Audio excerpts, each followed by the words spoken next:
आज हम पढ़ेंगे समाजीकरण के सिद्धांत। दुर्खिम का सिद्धांत। दुर्खिम ने कौन सा पुस्तक लिखा था? पुस्तक का नाम है साइकोलॉजी एंड फिलोसफी। ठीक। दुर्खिम ने अपनी पुस्तक में व्यक्तिगत विकास के लिए समाज की भूमिका बताया, जिससे उन्होंने सामूहिक प्रतिनिधान कहा। ठीक। बालक जिस समाज में जन्म लेता है वह उस समाज आचरण एवं व्यवहार के अनुसार आचरण एवं व्यवहार करता है। इस प्रकार उसमें समाजीकरण होता रहता है और उसमें सामूहिक चेतना का विकास होता है। समाज की मान्यताएं क्या थी? देखेंगे कि समाज की मान्यताएं क्या थी। मानक रीति रिवाज एवं परंपरा उसका प्रतिनिधित्व करते हैं। लोग उन्हें मानते हैं और इसे ही दुर्खिम ने सामूहिक प्रतिनिधियों का नाम दिया। दुर्खिम ने सामूहिक प्रतिनिधित्व का नाम दिया।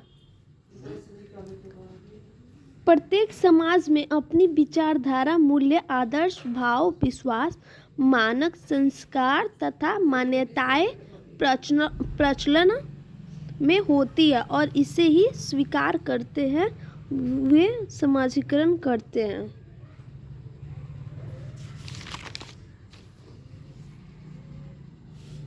कूले का सिद्धांत। आत्मदर्पण सिद्धांत।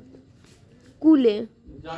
बालक का समाजीकरण सामाजिक अंतःक्रिया पर निर्भर करता है। ये सामाजिक किस पे निर्भर करता है? अंतःक्रिया पर निर्भर करता है।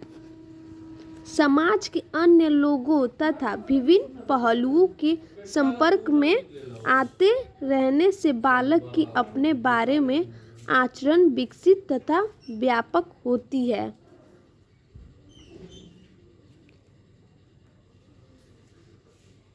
कूले ने समाजीकरण में प्राथमिक समूहों को सबसे अधिक महत्वपूर्ण माना है। कूले ने समाजीकरण में प्राथमिक समूहों को सबसे अधिक महत्वपूर्ण माना है, जैसे कि परिवार हो गया, पड़ोस एवं खेल समूह। ठीक। ये मानव स्वभाव को विकसित करने की नर्सरी है। मीड का सिद्धांत। मीड का सिद्धांत। इसने समाजीकरण की व्याख्या आत्मा चेतना सिद्धांत के आधार पर किया। ये मीड ने समाजीकरण की व्याख्या आत्म चेतना सिद्धांत के आधार पर किया। इस सिद्धांत को मैं और मुझे के सिद्धांत भी कहा जाता है। इस सिद्धांत को मैं और मुझे का सिद्धांत भी कहा जाता है। ठीक। इस विचार है कि बालक धीरे धीरे ये समझने का प्रयास करने लगता है मेरे बातों का अन्य लोगों पर क्या प्रभाव पड़ता है। इसी के साथ स्व का विकास प्रारंभ हो जाता है। यह लोग के व्यवहारों का अनुकरण भी प्रारंभ कर देता है और धीरे धीरे मैं की भावना विकसित होने लगती है। इस तरह समाजीकरण की गति बढ़ने पर आगे चलकर उसमें मुझे का विकास प्रारंभ हो जाता है। मैं और मुझे एक दूसरे के पूरक हैं। मैं से ही व्यक्ति में आसक्ति विकसित होती है और मुझे का प्रभाव के कारण लोगों के व्यवहारों में समानता आती है।